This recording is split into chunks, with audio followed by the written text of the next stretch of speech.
Hello मेरे lovely students, once again in speaking and writing session. आज के lecture में हम एक्टिव वॉइस और पैसिव वॉइस को सीखेंगे कि एक्टिव वॉइस क्या होते हैं और पैसिव वॉइस क्या होते हैं। एक्टिव वॉइस और पैसिव वॉइस दोनों ना सिर्फ इंग्लिश ग्रामर को सीखने के लिए ज़रूरी है, बल्कि जितने भी एग्ज़ाम्स होते हैं उनमें इस किस्म के क्वेश्चंस पूछे जाते हैं। एक स्टेटमेंट पूछी जाती है जिसमें एक्टिव वॉइस सेंटेंस दिया होता है, उसको पैसिव वॉइस बनाना होता है, या पैसिव वॉइस दिया होता है उसको एक्टिव वॉइस बनाना होता है। दोनों तरह के सेंटेंसेस एग्ज़ाम में पूछे जा सकते हैं, इसलिए दोनों का इस्तेमाल आना बहुत ज़रूरी है। तो आइए इसका स्टार्ट करते हैं कि एक्टिव वॉइस क्या होते हैं और पैसिव वॉइस क्या होते हैं। एक्टिव वॉइस मीन्स जब कोई एक्शन डन होता है सब्जेक्ट की तरफ से, उसको हम एक्टिव वॉइस कहते हैं। कोई भी एक्शन सब्जेक्ट जब करता है उसको एक्टिव वॉइस कहते हैं। जिस तरह he goes to school, he goes to school. अब इसमें ही क्या है, सब्जेक्ट है, और ही पे ही पूरा सेंटेंस है, इसके बगैर सेंटेंस मुकम्मल नहीं हो सकता, तो it will be active voice. अब पैसिव वॉइस की नरेशन को देखते हैं। Passive voice, the action is done to the subject. जब कोई भी काम सब्जेक्ट की तरफ से करवाया जाता है उसको हम पैसिव वॉइस कहते हैं। अब इसको समझना थोड़ा सा मुश्किल है, क्योंकि एक्टिव वॉइस में सेंटेंस का स्ट्रक्चर और होता है और पैसिव वॉइस में सेंटेंस का स्ट्रक्चर और होता है। दोनों तरह के सेंटेंसेस में स्ट्रक्चर डिफरेंस है, जिसको समझना बहुत आसान है। अगर आपको उसके स्ट्रक्चर की समझ आ जाएगी तो आप आसानी से कोई भी सेंटेंस बना सकेंगे। एक्टिव वॉइस, जब कोई सब्जेक्ट एक्ट करता है then it will be active voice, और जब action done to the subject, कोई भी एक्शन सब्जेक्ट से करवाया जाता है, ज़बरदस्ती करवाया जाता है, फिर it will B passive voice. अब इसके सेंटेंसेस देखते हैं कौन कौन से हैं, और उसको पैसिव में कन्वर्ट करके भी देखेंगे कि इसको कैसे कन्वर्ट किया जाता है। एक्टिव वॉइस में हमने डिस्कस किया the subject does the action, the subject does the action, और पैसिव वॉइस में the action is done to the subject. दोनों में डिफरेंस है। अब इसको बनाया कैसे जाता है? जब हम एक्टिव वॉइस बनाते हैं तो सबसे पहले सब्जेक्ट, उसके बाद वर्ब, उसके बाद ऑब्जेक्ट। तीन तरह की चीज़ें ज़रूरी हैं, सब्जेक्ट, वर्ब और ऑब्जेक्ट। अगर पैसिव वॉइस की बात करें तो उसमें क्या करते हैं, पहले ऑब्जेक्ट, उसके बाद हेल्पिंग वर्ब, उसके बाद third form of the verb, उसके बाद बाय, उसके बाद सब्जेक्ट। सब्जेक्ट मीन्स जो सब्जेक्ट है उसकी मफूली हालत ले आते हैं, सब्जेक्ट को ऑब्जेक्टिव केस में कन्वर्ट कर देते हैं। अब डिफरेंस कहाँ आया इसके स्ट्रक्चर में? जब हमने एक्टिव वॉइस को देखा तो उसमें सब्जेक्ट वर्ब ऑब्जेक्ट आया। जब हमने पैसिव वॉइस में देखा तो उसमें सबसे पहले ऑब्जेक्ट आया, उसके बाद हेल्पिंग वर्ब आया अकॉर्डिंग टू द सेंटेंस, उसके बाद third form of the verb, उसके बाद बाय, उसके बाद सब्जेक्ट। इसकी डिफरेंट एग्जांपल्स देखते हैं कि एक्टिव वॉइस कैसे बनाते हैं और पैसिव वॉइस। एक्टिव वॉइस में तीन चीज़ों का हमने डिस्कस किया, सब्जेक्ट, वर्ब और ऑब्जेक्ट। जिस तरह Ali write a letter, Ali write a letter, तो ये क्या है, एक्टिव वॉइस है। अब इसमें अली क्या है, सब्जेक्ट है, राइट क्या है, वर्ब है, अ लेटर क्या है, इसमें ऑब्जेक्ट है, तो इट इज़ एक्टिव वॉइस। अब इसको पैसिव वॉइस कैसे बनाएंगे? पैसिव वॉइस बनाने के लिए हम वो फार्मूला लगाएंगे जो फार्मूला हमने पैसिव स्ट्रक्चर के लिए देखा है।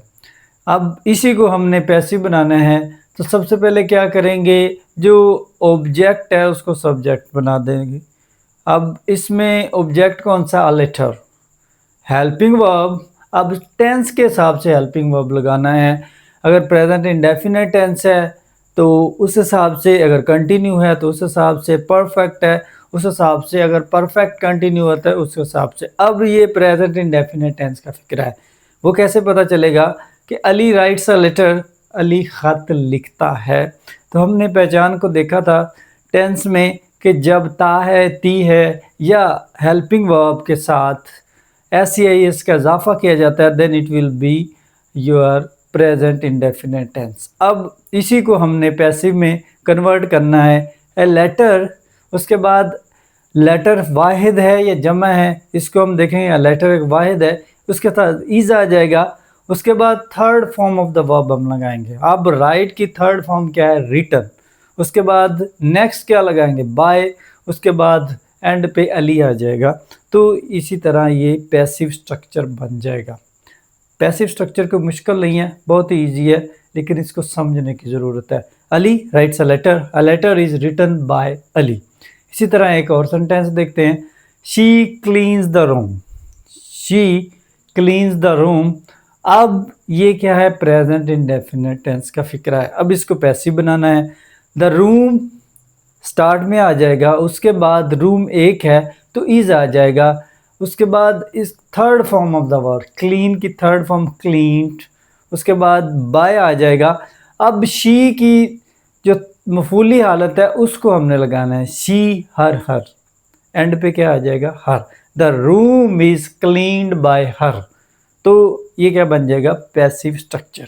तो पैसिव स्ट्रक्चर इजी है, इसको बनाना मुश्किल काम नहीं है, इसको हम आसानी से बना सकते हैं। इसी तरह और भी सेंटेंसेस हैं, लेकिन आपने सेंटेंस को अकॉर्डिंग टू टेंस देखना है कि किस टेंस का फिक्रा है। चेंजिंग क्या आएगी? हेल्पिंग वर्ब जस्ट चेंज होगा, बाकी तमाम formula formation of sentence structure same रहेगा, उसमें चेंजिंग नहीं आएगी। जस्ट आपका जो फॉर्म ऑफ द वर्ब है वो टेंस के हिसाब से चेंज हो जाएगी। इसी तरह एक और सेंटेंस देखते हैं। He reads a book. He reads a book. अब सबसे पहले इसमें आइडेंटिफाई करना है कि इसमें ऑब्जेक्ट कौन सा है, जिसको हमने सब्जेक्ट बनाना है। अ बुक एक क्या है? ऑब्जेक्ट है। अब एक बुक है इसलिए हेल्पिंग वर्ब भी वाहिद लगाएंगे, इज आ जाएगा।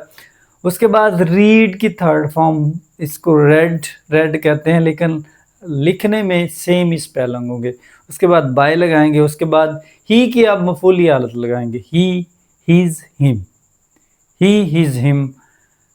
कोई भी टेंस बनाते हैं, कोई भी एक्टिव से पैसिव बनाते हैं, तो उसके लिए हम जो चार्ट यूज़ करते हैं वो पर्सन, सेकंड पर्सन और थर्ड फॉर्म, इनके बारे में जानना बहुत ज़रूरी है, क्योंकि इसी में आइडेंटिफाई किया जाता है कि फॉर्म द वर्ब कौन सी है, फर्स्ट है, थर्ड है या और कोई है। लेकिन हमारे माइंड में ये ज़रूर आइडिया होना चाहिए, जब भी एक्टिव से पैसिव बनाएं तो फर्स्ट पर्सन कौन सा है, सेकंड पर्सन कौन सा है और थर्ड पर्सन कौन सा है, और उसकी मफूली हालत कौन सी है। जिस तरह I, my, me, we, our, us, they, their, them, it, its, it, he, his, him, she, her.